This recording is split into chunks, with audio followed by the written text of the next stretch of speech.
do Efesяни, glava 4. Zato ove molim, jaz, zatvorenik во Господа, да живеете звањето во кое сте повикани, со секаква понизност и кроткост, со трпеливост, поднесувајќи се едни со други во љубов. Настојувајте да го запазите единството на духот во врската на мирот. Едно тело и еден дух, како што сте и вие повикани во една надеж на вашето звање. Еден Господ, една вера и едно крштевање. Еден Бог и Татко на сите, кој над сите и преку сите и во сите. А секому од нас му е дадена благодата според мерката на Христосовиот дар. Затоа се вели, издигајќи се на височина поведе робија, им даде дарови на луѓето. А се издигна, што значи друго туку дека слегол во долните места на земјата?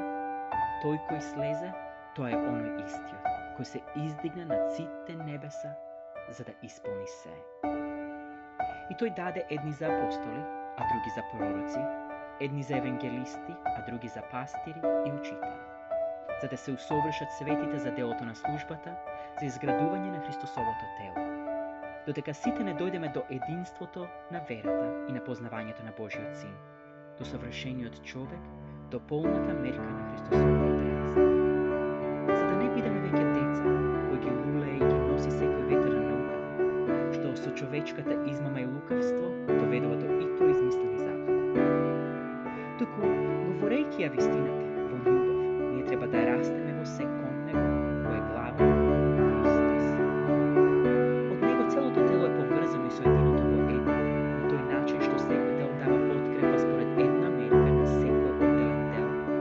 Тоа прави телото да расте за својата сопствена надградна во љубов. Ова го велам и сведочам во Господа, да не живеете веќе како што одат народите во суетата на својот ум, помрачени во својот разум, оттуњени се од Божиот живот, заради незнаењето кое владее во нив, заради закоравеноста на нивните срца. Откако го изгубија чувството, тие се предадоа себе си на разузданоста, за да прават секаква нечистота